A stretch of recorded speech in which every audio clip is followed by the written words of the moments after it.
62 है 697 नंबर के पेज पे।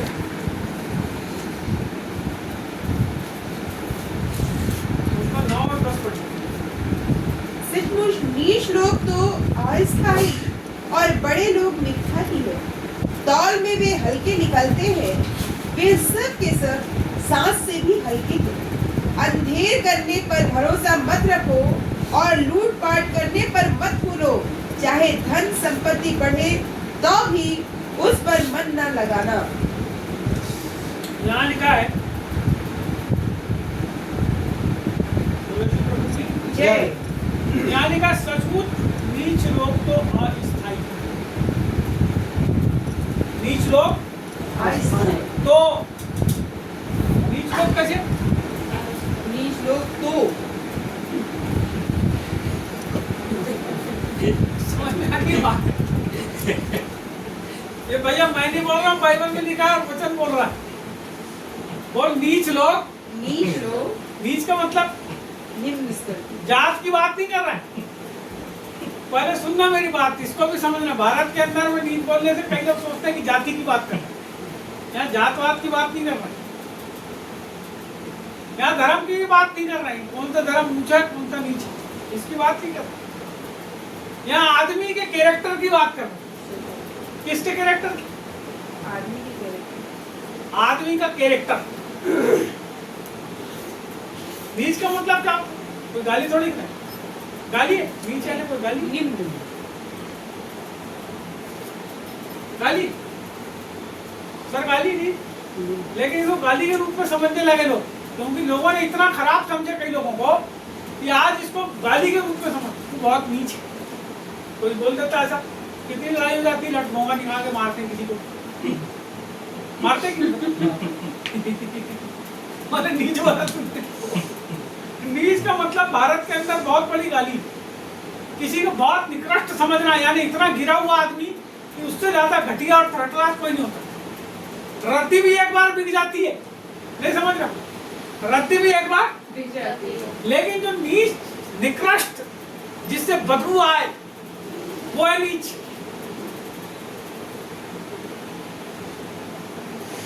और बाइबल क्या बताती है? सचमुच नीच लोग तो अस्थायी। सचमुच का मतलब सही में, नीच लोग तो अस्थायी। अभी आपका स्थायी पता क्या है? एक बात बोलो, स्थायी पता मटर जो स्थायी पता क्या है तुम्हारा? मोर कल तुम्हारा क्या है? सर, मेरा पहले का पुराना पता था माधव प्रेस, अभी का पता है हाउसिंग बोर्ड का। अब हाउसिंग बोर्ड ही रहेगा मरते तक, और हो सकता प्रभु कहीं और ले जाए तो तीसरा पता हो।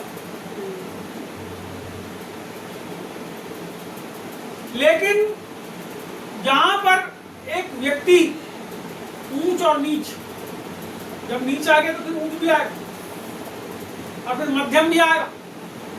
3 श्रेणी है ना, 4 है? नहीं, 3 ही श्रेणी है। सुनो, कोई चौथी होती नहीं। चौथी तो यहाँ के बामनों ने बनाया। ऊंचा, मध्यम और किस चीज में? बोलो, स्वभाव में।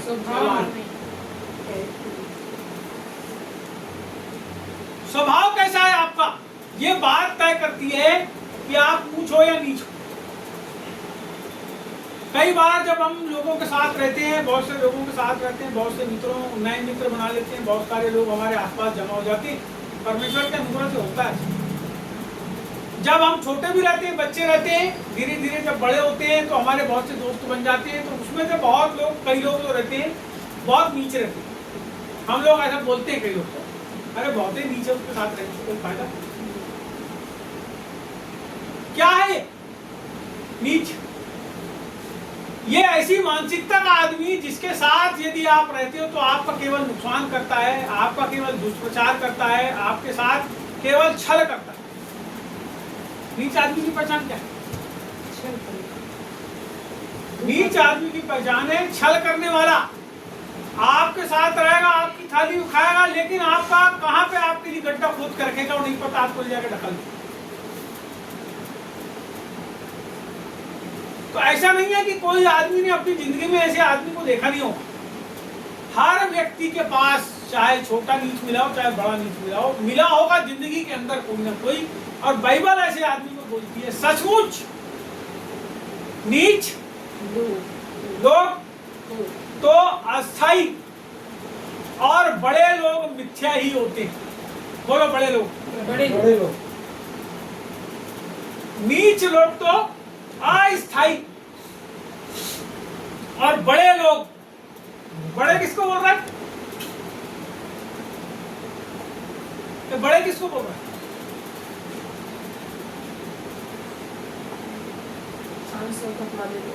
इसको पैसे वालों को बोल रहा है। बड़े किसको बोल रहे हैं? और बड़े लोग तो मिथ्या ही। बोलो मिथ्या। मिथ्या मिथ्या यानी झूठ। पैसा वाले लोग, बाइबल कहती है जो धन है, ये जो बड़ापन है, ये तो मानो धूल होती ना, आंधी में उड़ने वाली धूल के धन है कैसा है, ये बड़ापन है कैसा है। एक आदमी कितना भी पैसा वाला बन जाए, यदि वो मर जाए तो उसको ले जाके जला देंगे या गड़ा देंगे या पानी में सिरा देंगे। कोरोना के समय इतनी सारी लाश वाराणसी में गंगा नदी के किनारे, हजारों की तादाद में लाश थी वहां पे, हजारों की, जिनको जलाए भी नहीं उनको पानी फेंक दिए ले जाए। और वो सब उफल के कारण किनारे। देखना उस सीन को, यदि किसी ने देखा नहीं है तो देखना उस सीन। घर वाले ढूंढते रहेगा हमारा घर वाला कहाँ गया, अस्पताल में भर्ती करे थे, कहाँ ले जाके कौन सी जगह में उसको फेंक के आए लोग। कितने लोगों को मार दिए ले जाके बोरे उसमें सफेद वाले कपड़े में बांध के, झिल्ली में बांध के फेंक दिए। कौन पैसे वाला था, कौन गरीब आदमी था, कौन कैसा था, कौन मध्यम वर्गीय था, नहीं पता। लेकिन क्या किए लोगों को एक स्थिति, ये पूरे विश्व के अंदर एक बनने वाली स्थिति, एक स्थिति बनेगी। उसमें क्या अमीर, क्या गरीब, क्या मध्यम वर्गीय, क्या पता कौन कैसा। एक समय आने वाला है जब परमेश्वर का न्याय सिंहासन लगेगा। और जब वो न्याय सिंहासन लगेगा तो बाइबल कहती है सबके काम उसके सामने प्रकट हो जाएंगे। और जिस किसी का नाम जीवन की पुस्तक में नहीं मिलेगा वो आग और गंधक की झील में। आज लोग अपने शानो शौकत में जिंदगी जी रहे नहीं, मैं बहुत बड़ा पादरी हूँ, मैं बहुत बड़ा पास्टर हूँ, मेरे पास फलाना है, मेरे पास ढमका है। अरे वो क्या बताएगा, मेरे पास तो 5000 आदमी है, 20,000 आदमी है। और अभी आज हमारे छत्तीसगढ़ के अंदर एक कानून बना, काला कानून उसका नाम रखें। अभी वामन मिश्राम जी उसको क्या करने वाले, जलाने वाले। एक साथ पूरे भारत के अंदर कई जगह जलाएंगे बाम से पानी। अभी स्थिति क्या हो गई है वहां पे, कौन सा बड़ा पास्टर, कौन सा छोटा पास्टर, कौन सा घरेलू कलीसिया चलाने वाला, कौन सा प्रार्थना करने वाला, कौन सा बगैर प्रार्थना करने वाला, सब पे सब कैसे हुआ है। अभी तो विरोधी लोगों ने काला कानून क्या किए, बना दिए, तो पूरे लोग कैसे हो गए, घबरा गए। हम भी घबरा गए, ऐसा नहीं कि वही लोग घबराए, नहीं, पूरे मसीही लोग कैसे हो गए, घबरा गए, डर गए, रोड के ऊपर उतर आए। कितने लोग, लाखों लाख लोग रोड के ऊपर उतर गए। अब ये सोचो कि जब वो अंतिम समय होगा, जब परमेश्वर अपने न्याय सिंहासन पे होगा और सारे लोग, सारे कलीसिया को छोड़ दें, सारे लोग जब प्रभु के सामने होंगे, उनकी हालत क्या। आप पैसे का घमंड कर लो, नीच आदमी कौन, जो अपनी ताकत से कमजोर को झुकाए, वो आदमी नीच।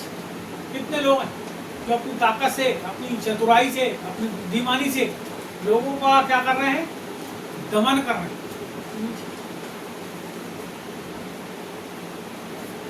इसके बारे में भजन संहिता बोलती है कि सचमुच नीच लोग तो अस्थाई, अस्थाई। मैं आपको बताना चाहता हूं, आप किसी भी जगह में रहो, नागपुर में रहो, जबलपुर में रहो, तुमसर में रहो, भंडारा में रहो, गोंदिया में रहो, बालाघाट में रहो, रायपुर में रहो, कहीं भी रहो, देखना आप हर जगह के चौबट्टों के ऊपर में कुछ बदमाश लोग क्या होते हैं, जमा होते भैया। तुम्हारे जबलपुर में कोई पहलवान था पुराने जमाने में, नाम याद है आज किसी का? बोलो, अस्थाई है ना, इसलिए बोलो, समझो बात। बालाघाट में इतने बड़े बड़े पहलवान हुए, पहलवान का मतलब मारपीट करने वाले गुंडे लोग, बदमाश लोग, किसी को कत्ल कर रहे हैं, किसी के साथ कुछ कर रहे हैं, किसी के साथ कुछ कर रहे हैं, क्या होगा वो? उनको आज कोई नहीं पूछ रहा है कि कौन था, कहाँ पे, कैसा था, सब भूल गए। बाइबल में लिखा है लोग क्या करते हैं, भूल जाते हैं, लोगों को भूल जाते हैं, भूल जाते।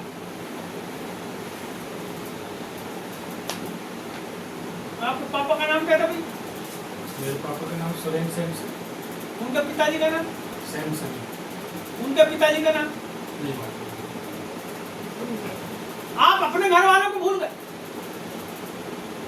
कितनी पीढ़ी याद है? मेरे को 4-5 पीढ़ी याद है, उसके ऊपर वाले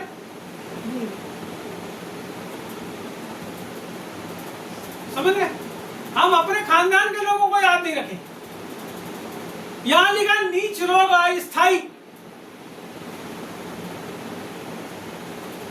और बड़े लोग मिथ्या ही हैं, झूठ हैं, सब मर मिट गए, सब खप गए। स्वतंत्रता संग्राम में कितने लोगों ने लड़ाई लड़े भारत में? कितने लोगों ने लड़े? कितने लोग के नाम याद है? अरे जब कहीं कहीं लिखा हुआ देखोगे तो बोले हाँ ये स्वतंत्रता संग्राम सेनानी। समझ रहे बात मेरी? ये किताब पढ़ने वालों तो पूछना कितने साहित्यकार हैं। साहित्यकार का मतलब जो साहित्य का सृजन करता है। वैज्ञानिकों के बीच में जाओगे उनसे पूछना कितने वैज्ञानिक हैं जिनके तुमको नाम याद है क्या याद? लेकिन एक ईसाई के पास जाना और पूछना मूसा कौन था, तो क्या करेगा? आप बाइबल के किसी भी कैरेक्टर के बारे में किसी भी एक विश्वासी आदमी से पूछ लेना, वो आपको उसके बारे में क्यों बताएगा? क्योंकि वो धर्मी है और परमेश्वर धर्मी को कभी टलने नहीं देता। बाइबल से परमेश्वर धर्मी जन को कभी टलने। पता है लोग धीरे धीरे धीरे धीरे विश्वासी को भूल जाता है, विश्वासी को भूल जाता। मैं आपको सही बात,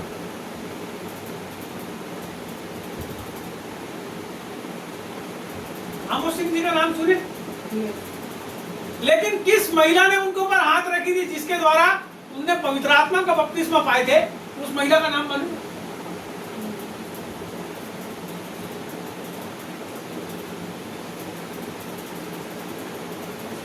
एक धर्मी व्यक्ति हो सकता है संसार उनको भूल जाए, उस महिला जिसके द्वारा हमारे अंकल जी ने दान पाए, हो सकता है भूल जाए, लेकिन परमेश्वर उसके नाम को कभी मिथ्या नहीं होने देगा, अस्थाई नहीं होने देगा, क्योंकि परमेश्वर ने उसको चुना था कि उनके द्वारा उनका अभिषेक। मैं आपको बताना चाहता हूं, एक धर्मी व्यक्ति को परमेश्वर कभी टलने नहीं देगा। लेकिन यदि हम देखो, मैं आपको बताना चाहता हूं, आज मैं सवेरे देख रहा था एक बात को और मैं आपके साथ साझा करना चाहता हूं। एक बुजुर्ग व्यक्ति था, वो ऐसा बता रहा था, शायद पास्टर था,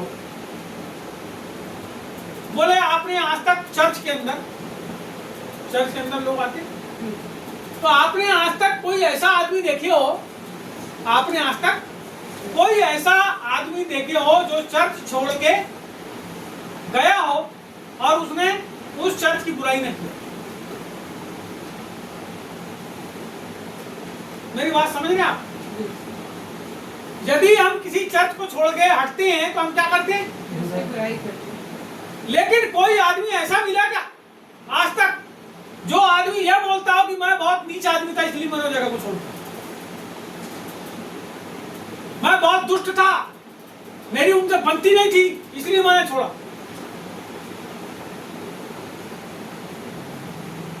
कोई मिला ऐसा आदमी? आपको मिला था? वो सब क्या करते हैं?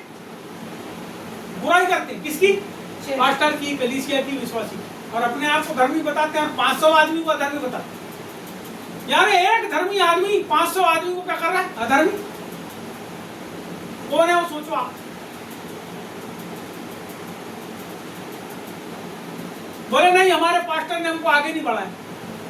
काय को बढ़ाएगा तो तेरे को आगे क्यों बढ़ाया वो पास्टर? आगे खुद बढ़ जाए।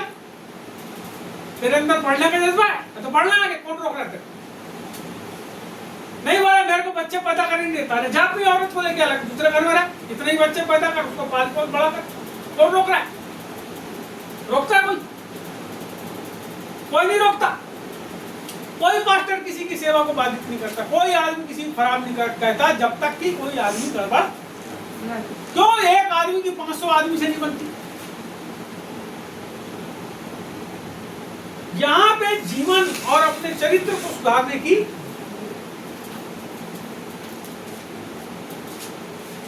यहाँ लिखा है, तौल में वे हल्के निकलते हैं, वे सब के सब सांस से भी हल्के।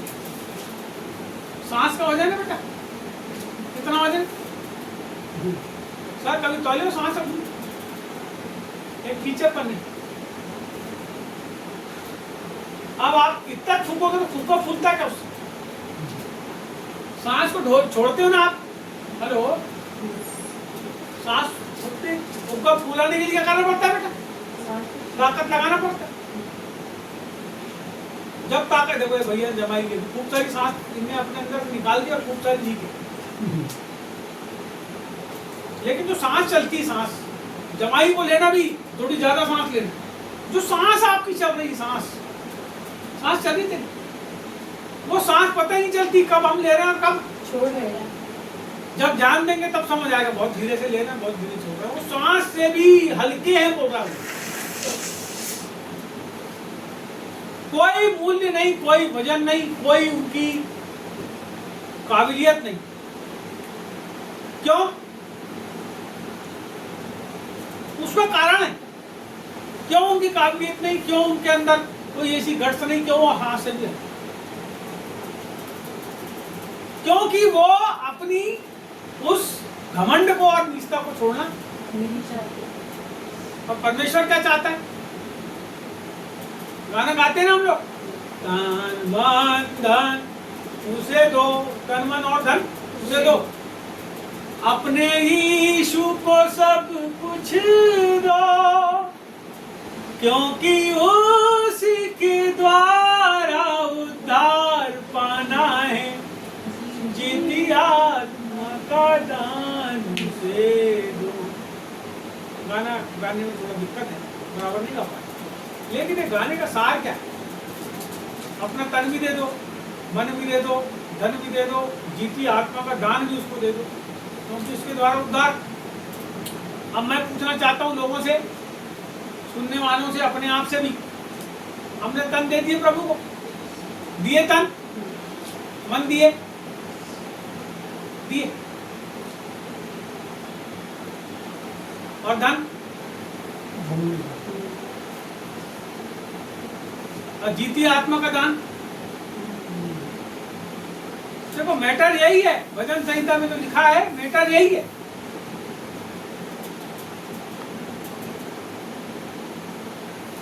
तन, मन, धन, जीती आत्मा का दान। चल तो भैया प्रार्थना करने जाना है दोपहर को 2 बजे किसी के घर में, फोन करो, कितने लोग आए? कितने में लोग आए? तन दिए, मन भी नहीं दिए। जब तन और मन नहीं दिए तो धन कहां से दो? तो गाना कैसा गाते? झूठा बोलो, झूठा। झूठ कौन बोलता है? नीच लोग। झूठ कौन बोलता है? झूठ कौन बोल रहा है बता? बोले हम प्रभु की सेवा करेंगे। कैसे करोगे सेवा? पहले तो हाथ पैर से करो, शरीर से, उसके बाद मन भी तो होना हाथ पैर को हिलाने के लिए। मैं 25-30 बार एक जन को आवाज देता हूँ कि इधर आना, इधर आना, इधर आना, उठता ही नहीं सामने आ रहा, उसका मन नहीं, इसलिए नहीं बोला हम आपके समान काम करेंगे। कहां से तुम हमारे समान काम करोगे? तुम्हारा आवाज सुन के हमारी उठ नहीं रहे, कर लोगे काम? प्रभु ने बोला जो कोई अपना क्रूस ना उठाए तो मेरे योग्य, अपना उठा और चलो मेरे पीछे चलो। बोलो तो जो ना उठाए तो मेरे योग्य। क्रूस उठाने का मतलब है प्रभु के लिए दुख उठाना। निकलना पड़ेगा, आपको मानसिक रूप से आजाद होना पड़ेगा। ऐसे परमेश्वर चाहता है कि हमारे जीवन के अंदर से ये बातें जो परमेश्वर के खिलाफ हमारे जीवन से होती है, वो सब चीजें हमारे जीवन से हटे। घमंड, पैसे वाले को घमंड होता है। यहाँ लिखा है ना, बड़े लोग, क्या लिखा है? बड़े लोग निश्चय, बड़े लोग किस चीज के कारण बड़े हो? पैसे के कारण। पैसे तो हर आदमी के पास, केवल पैसे के कारण नहीं, पैसे के साथ जो रुआब आया ना उनके अंदर, वो क्या बताएगा? उसने नहीं आले में अभी भी लाता हूँ, अब भी लाले खरीद के जा। क्या चीज है वो? अरे ठीक है, खरीदा तो खरीद लेते उसको, हमको क्या करना? उसके पास के पैसे तो खरीद लिया, हमको क्या करना? हमको कोई मतलब नहीं, हमारे प्रभु को उससे कोई मतलब नहीं। जब हमारे प्रभु चाहेगा हमारे जीवन के अंदर कुछ करना तो वो खुद ही करेगा और अच्छा। हालेलुया। लेकिन जब हम लोगों के निगाह की ओर, लोगों के चेहरे की ओर, उसने ऐसा किया तो हम भी ऐसा करेंगे। आपको पता है, आप भी एक आत्मिक घमंड में, आप भी बड़े लोग बन रहे, मत बनो। परमेश्वर हमको ये सब बनने के लिए नहीं बुलाया है, उसने हमको विश्वास योग्य दास होने के लिए बुलाया है। हालेलुया। परमेश्वर की जो कॉलिंग हमारे जीवन के ऊपर है, विश्वास योग्य दास होने की, बड़ा दास, उच्च दास, सर्वश्रेष्ठ दास, अभिषिक्त दास। अब तो प्रभु में, मसीह जीवन में आ गए ना, अब हम प्रभु में है ना, तो हमको बड़ा बनने के लिए प्रभु ने नहीं बुलाया है, हमको विश्वास योग्यता में बढ़ने के लिए प्रभु ने आगे बुलाया, अपने काम के लिए बुलाया। उदाहरण यहाँ आगे पढ़ेंगे वचन, यहाँ लिखा है, तौल में वो सब हल्के निकलते हैं, वे सब के सब सांस में भी हल्के हैं। अंधेरा करने पर भरोसा मत रखो। अंधेर करने पर भरोसा, बोलो अंधेर। अंधेर, अंधेर का मतलब क्या हुआ? कोई बता, क्या होता है अंधेर? मालूम? बताना। क्या होता है बेटा अंधेर? बता। नहीं, मोबाइल नहीं देखना है, मोबाइल देख के थोड़ी ना बता। अपनी जिंदगी जो जिए इतने लंबे समय तक, तो अंधेर का मतलब क्या समझते हैं?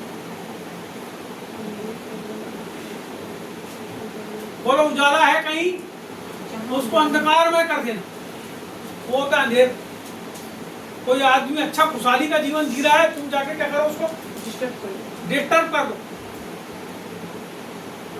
अभी पेट्रोल पंप से पेट्रोल लगाया, अंधेर हो गया, अंधेर नगरी चौपट। खाने का तेल इकट्ठे 80 रुपए से 160 रुपए हो, ये क्या है?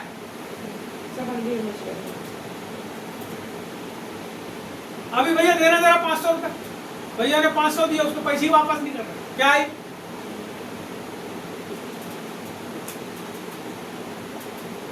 अंधेर करना, किसी का नुकसान करना, किसी के विरुद्ध षड्यंत्र करना, किसी को नीचा बिल्कुल जमीनी स्तर पे ला देना। ऊंचे आदमी जिसके पास अच्छा घर वाला है, उसको घर वाला छीन के उसको रोड पे ला दे। अंधेर, अंधेर यहां दिखा, फिर से पढ़ेंगे। अंधेर करने पर भरोसा मत रखो। किस पे भरोसा मत रखो? अंधेर करने पर, यानी किसी का बुराई के बदले बुराई मत करो। बाइबल में लिखा है, बुराई के बदले बुराई नहीं, परमेश्वर ने इसके लिए नहीं बुलाया तुमको बुराई करने के लिए, क्योंकि बुराई जो है वो अंधेरा करती है, अंधेर करती है, बुराई अंधेर करती है, लेकिन भलाई क्या करती है? मत्ती रचित सुसमाचार में लिखा है कि जो भला करता है वो अपने परमेश्वर के प्रकाश को क्या करता है? पहला दिन। तो जो भलाई करने वाला है वो अंधेर नहीं करता, वो उजियाला करता है, लेकिन जो बुराई करता है वो कैसा करता है? वो बोलता है बुराई करने पर भरोसा मत रखो, अंधेर करने पर भरोसा मत रखो, किसी का नुकसान करने पर भरोसा मत रखो, किसी की संपत्ति खा जाने पर भरोसा मत रखो, किसी का सामान चोरी करने पर भरोसा मत रखो, लेकिन अपना भरोसा परमेश्वर के ऊपर रखो।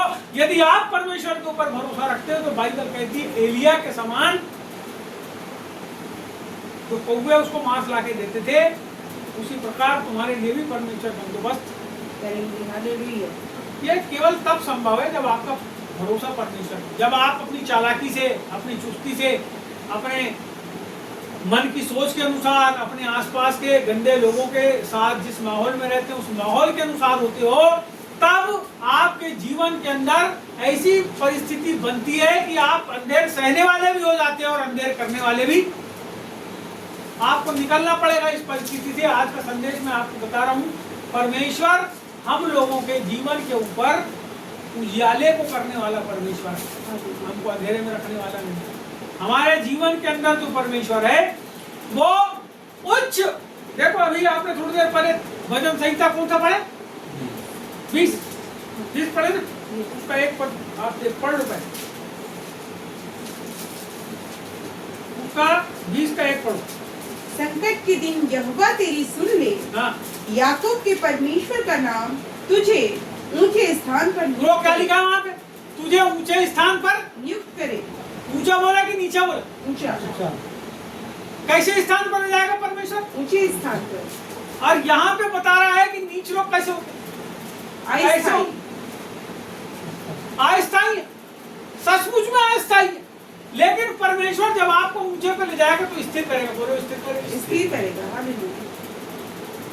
नदी में बालू में आप घर बना लो, बाढ़ आएगी तो क्या हो जाएगा? बह जाए। लेकिन जब आप ऊंचे पे पहाड़ के ऊपर घर बनाओगे, चट्टान के ऊपर घर बनाओगे, आपका घर कैसा रहेगा? स्थिर रहेगा। स्थिर रहेगा। हम वापस यहीं पे आते हैं, यहाँ लिखा है और लूटपाट करने पर मत फूलो। लूटपाट करने पर मत फूलो। अरे हमने ऐसा किए तो ऐसा है, कैसा हो? अरे देख हमने 4 लाख की लाए थे, 6 लाख की बेच दिए, क्या कर रहे हो? 30,000 25,000 कमा लो, 4 लाख का कितने बेचती? 6 लाख। अंधेर कर रहा, लूटपाट कर रहा, पर मत फूलो बोलता, मत फूलो। इसका मतलब उसके ऊपर घमंड मत करो।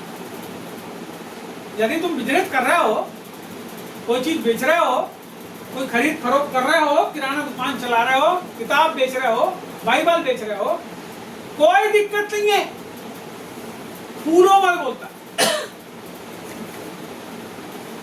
फिर से पढ़ूंगा। और लूटपाट करने पर मत फूलो। लूटपाट करने पर मत फूलो। लूटना नहीं है किसी को, और लूट लिए, लूटपाट करने पर मत फूलो, घमंड में मत आओ। पैसे वाले बन गए ना, बड़े आदमी बन गए ना, कैसे करके बने? 4 की 6 में बेचे। हाँ जी, 4 की 6 में बेचे। 4 की 6 में बेचे। पैसे वाले कैसे बने? बोलो लूटपाट। समझ रहे हो बात?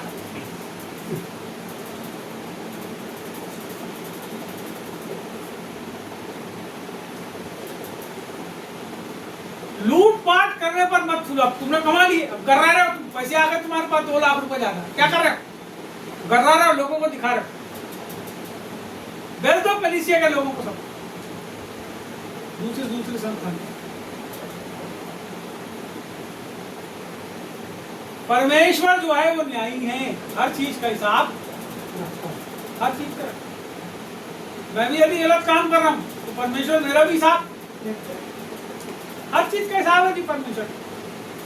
परमेश्वर बढ़ाना, देखो बाइबल में लिखा परमेश्वर बढ़ाना भी जानता है, बोलो घटाना। तो जब तुम बढ़ते हो तब तो बहुत फूलते हो, और जब घटते हो तो अपना मुंह छुपाते फिरते हो।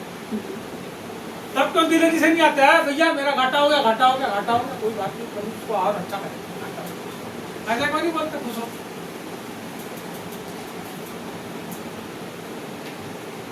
क्यों नहीं बोलते? इसका कारण है कि तुम जो फूल गए थे, प्रभु ने क्या किया, पेचकाया, फिर तुमको बराबर नीचे ला दिया, मुंह मत छिपाओ। इसलिए परमेश्वर के सामने अपने आप को, ऐसा लिखा बाइबल में, परमेश्वर के सामने अपने आप को दीन करो तो वो तुम्हें शिरोमणि बनाएगा। तो नीच आदमी क्या होता है, कभी दीन नहीं होता, वो अपनी नीचता को बार बार दिखाता। ऊंचा आदमी बड़ा हो गया, कैसे करके, लूटपाट कर, कभी दीन नहीं होता, अपनी गलती कभी नहीं मानता। आपको बताऊं, एक जक्कई नाम का आदमी था बाइबल के अंदर, इसको समझ क्या हुआ, वो बहुत पैसे वाला बना था। उसने क्या किया, जब दिन हुआ ना तो क्या किया उसने, अपनी जितना लोगों ने दिया था उसको बोलता है मैंने सबको दोगुना वापस कर दिया जी, वापस कर दिया, वापस कर दिया। प्रभु ने जब उसने वापस किया ना, मन फिराया, तो क्या बोला, इस घर पर कल्याण, कल्याण उद्धार, इस घर पर उद्धार। उद्धार कैसे आया, वो ऊंचा आदमी जब नीचा बन गया, प्रभु के सामने अपने आप को जब दीन कर दिया, तब वो उद्धार उसके जीवन के अंदर आया। जब उसने लूटपाट को छोड़ दिया, तब वो उद्धार उसके जीवन के अंदर आया। जिससे लूटा था उसको वापस कर दिया, तब वो उद्धार। अभी मेरे साथ थोड़े दिन में घटनाएं घट रही है, कई जन मेरे से ज्यादा पैसे ले लेते हैं कई चीजें, तो मैं कई बार बहुत दुखी हो जाता हूँ। कई लोग मेरे से कुछ पैसे की बात करते हैं, कुछ कम देते हैं, ऐसा कुछ चीजें मेरे साथ हुई, अभी घटे, कोई बात नहीं, तो वैसा भी हुआ तो कोई बात नहीं, प्रभु धन्यवाद बोलता हूँ। और कई बार ऐसा होता है कि कहीं कहीं हम बिजनेस करते हैं तो कुछ फायदा हो जाता है, तो भी हम प्रभु को धन्यवाद। अब हर चीज में क्या करते हैं, प्रभु को धन्यवाद। जब आप प्रभु के सामने नम्र और दीन रहोगे, परमेश्वर उचित समय पर आपको आगे बढ़ाएगा। चलिए आगे देख रहे हैं और अंतिम बात में जाएंगे। चाहे धन संपत्ति बढ़े तो भी उस पर मन ना लगाना। चाहे धन संपत्ति बढ़े तो भी उस पर मन ना लगाना। क्यों मतलब नहीं लगाना, मन लगाने क्या, क्योंकि धन संपत्ति कैसी है, स्थायी है क्या, स्थायी, तो स्थायी कौन है, स्थायी कौन है, स्थायी तो प्रभु है, वो है, लेकिन स्थायी कौन, बोलो मेरा जीवन, आपका जीवन स्थायी है। मरने के बाद दो जगह है जो, वो दो जगह भी स्थायी है जहाँ आदमी जाता है, एक है स्वर्ग और एक है नरक। भी कैसा, तो नीच आदमी कहाँ जाएगा, और जो जिसको प्रभु ऊंचा उठाता है वो कहाँ जाएगा, तो डाकू कहाँ गया, जो क्रूस को पर मरा था प्रभु को बाजू में, और जो दूसरा डाकू था। अभी फर्क है, अभी समझना है हमको हमारी स्थिति वास्तव में क्या है। यदि हम अपनी इस स्थिति को नहीं समझते, मैं आपको बताऊं बुद्धिमान आदमी कौन है। बुद्धिमान आदमी वो है जो प्रभु में रहते हुए अपनी स्थिति को समझता। मैं कितना दुष्ट हूं मेरे को मालूम होना चाहिए, आप कितने दुष्ट हैं अंदर से बाहर से, तो आओ भैया आओ भैया, आप बाहर से बहुत अच्छे दिख सकते हैं, लेकिन आपका अंदर को जो जांचता है वो प्रभु है, तो सब चीज को जांचता है, उसी से आप नीचे और ऊंचे। जो हमारी अंदर की स्थिति है ना, हमारी अंदर की स्थिति, उस अंदर की स्थिति के द्वारा ही हम प्रभु की नजर में ऊंचे और नीचे। आखिरी घटना बताऊंगा और समाप्त करूंगा।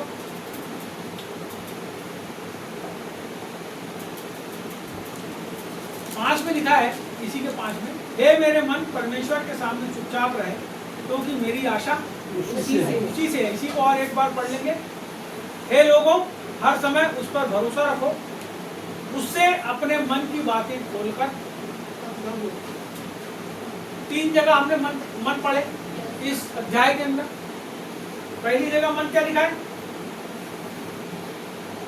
पहली जगह मन में क्या लिखा है? हे मेरे मन परमेश्वर के सामने चुपचाप रहे। हे मेरे मन परमेश्वर के सामने चुपचाप रहे क्योंकि मेरी आशा उसी से। दूसरी बार मन में हमने क्या पढ़े? उससे अपने मन की बातें खोलकर प्रभु। तीसरी बात आप एक बार और पढ़ो, चाहे धन संपत्ति बढ़े तो भी उस पर मन ना।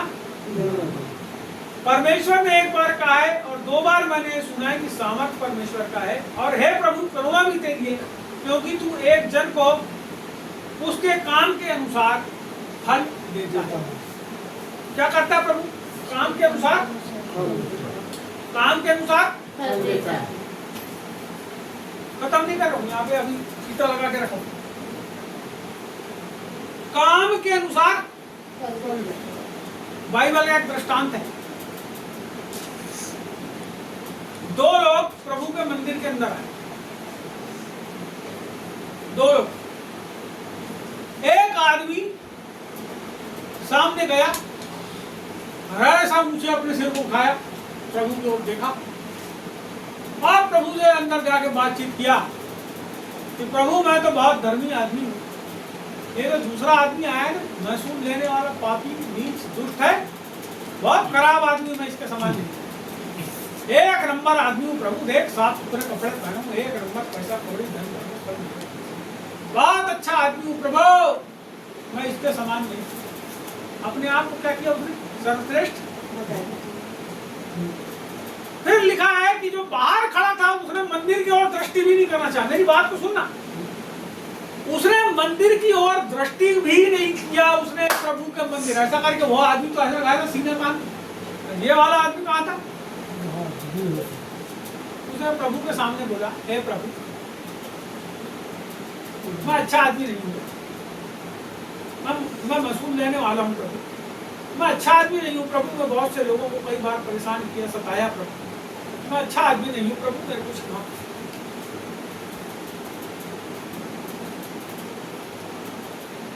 उसने अपनी तुलना किसी के साथ नहीं किया, उसने अपने मन को परमेश्वर के सामने खोलकर रख दिया।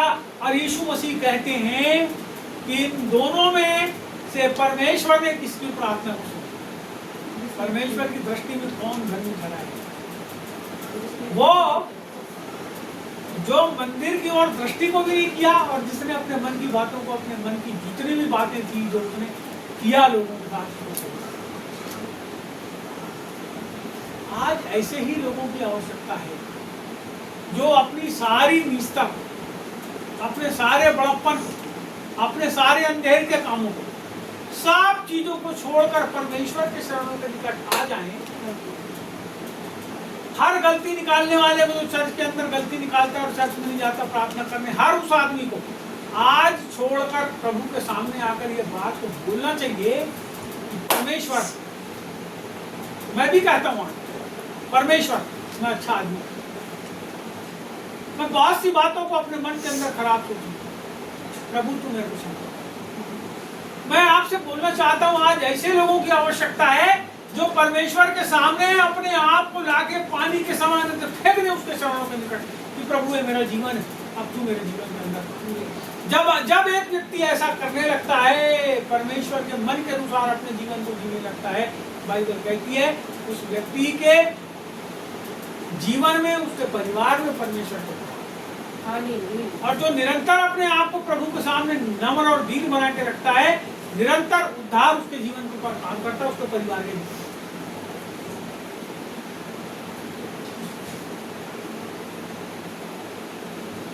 एक आदमी लूत के कारण पूरा उसका परिवार जो है निकला।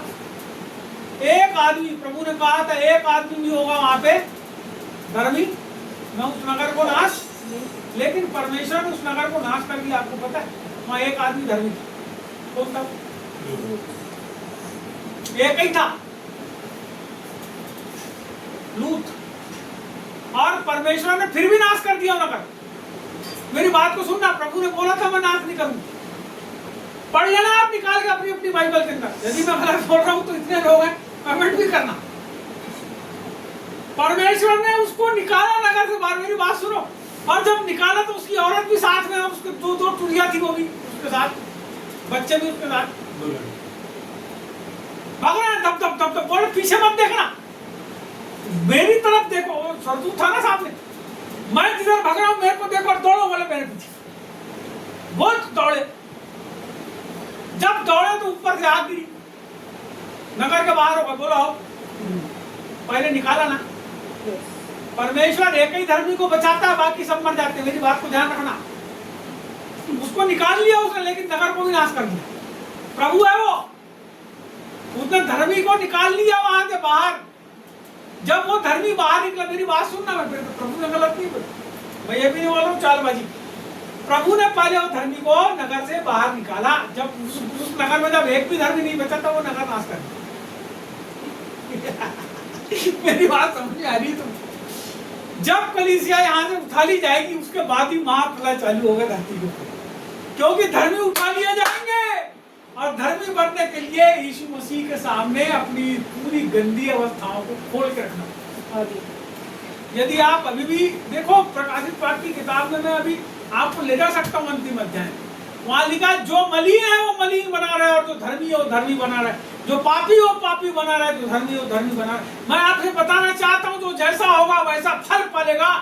लेकिन आप प्रभु के पास आओ, अपने चरणों को झुकाओ, उसके निकटता में, उसकी आत्मा की भरपूरी में आओ, और अपने पापों को उसके सामने मान लो, और प्रभु से बोलो, प्रभु मैं ऐसा नहीं। बाइबल के अंदर 50 पाप हैं, बाइबल में जिसमें लिखा है कि ये लोग जो हैं स्वर्ग के राज्य के अधिकारी नहीं होंगे। 50 पाप है, टोटल 50 पाप। यदि हम उन पापों में लिप्त हैं, यदि हम उन गंदगी में लिप्त हैं, मैं आपसे बताना चाहता हूं, हमको उसको छोड़ना पड़ेगा, और छोड़ के प्रभु के पास आना पड़ेगा। यदि नहीं आएंगे तो उसका अंत क्या है? आग और गंधक की। क्योंकि प्रभु ने एक धर्मी को निकाला, लूत को निकाला, उसकी औरत, लड़कियों ने कहां देखे? कहां देखे? पत्नी ने देखी। उसकी लूत के साथ फिर बाद में जब वो लड़कियां गई तो कुछ और गड़बड़ हुआ, वो एक दूसरी बात। उसकी औरत का पूरा दिमाग कहां था? देखो ये भागे तो निकले, तो ये लोग, उसकी लड़कियां भी निकली, वो भी निकला। उसका पूरा दिमाग, उसकी औरत का दिमाग कहां था? अपनी धन संपत्ति, रुपये पैसे में। जब आग गिरी तो आदमी कहां देखता है? पीछे देखता है कि सामने। आपका नुकसान होगा तो नुकसान की तरफ देखोगी, जानते कुछ नहीं होता है बोल के आगे चल जाओ। ये जो जानते कुछ नहीं होता वाले जो रहते हैं ना, वो प्रभु को चाहने वाले। लेकिन जो उस नुकसान में अपने मन को लगा लेता है, इसका मतलब उसका मन कहाँ है? उस नुकसान की। जहां ये एक बात हो गई कि वो औरत भी जिसका दिमाग वहीं पे था, सब चीजों में था, वो क्या बन गई? नमक का खंभा बन गई। और वो जो दो उसके साथ गई, आगे चल के व्यभिचार हुआ, और वो जो व्यभिचार हुआ लूत के साथ, उसकी लड़कियों ने जो करी काम, उसको दारू पिला के, आपको बताता हूँ, एक ऐसी बुरी जाति बनी जो लगातार अब्राहम के वंश के साथ लड़ाई करते रहे। ऐसी जातियां बन गई। मैं आपको बताना चाहता हूँ, परमेश्वर के पीछे चलो, परमेश्वर के अनुसार कार्य करो, परमेश्वर के पास अपने पापों को मान लो, और उसी में अपने आप को क्या करो? अपने मन को उसी में लगा के रखो। जब आप लगा के रखोगे तब आप धर्मी गिने जाओ। इधर मुंह से बोलना यीशु यीशु, और उधर पीठ पीछे कुछ और काम करना, प्रभु के लोगों के सामने धर्मी बनना, और फिर संसार में जाके संसार में मिल जाना। ये जो सब चीजें हैं, ये दोहरे जीवन को बताती है, दोहरे मापदंड को बताती है। परमेश्वर चाहता है कि हम उससे प्यार करने वाले हैं। परमेश्वर चाहता है कि मैं सौरभ पलोरिया उससे प्यार करने वाला हूँ। परमेश्वर चाहता है कि मैं और किसी से ज्यादा उससे प्यार करूं। परमेश्वर चाहता है मैं अपने परिवार का ध्यान रखूं, लेकिन अपने परिवार से ज्यादा मैं उससे प्यार करूं। परमेश्वर चाहता है मैं अपनी कलीसिया से प्यार करूं, लेकिन परमेश्वर ये भी चाहता है कि मैं इन सबसे ज्यादा उससे प्यार करूं। तो अपने सारे मन, सारे प्राण, सारी बुद्धि, सारी शक्ति से बढ़कर तू परमेश्वर को प्यार कर। आइए इस समय का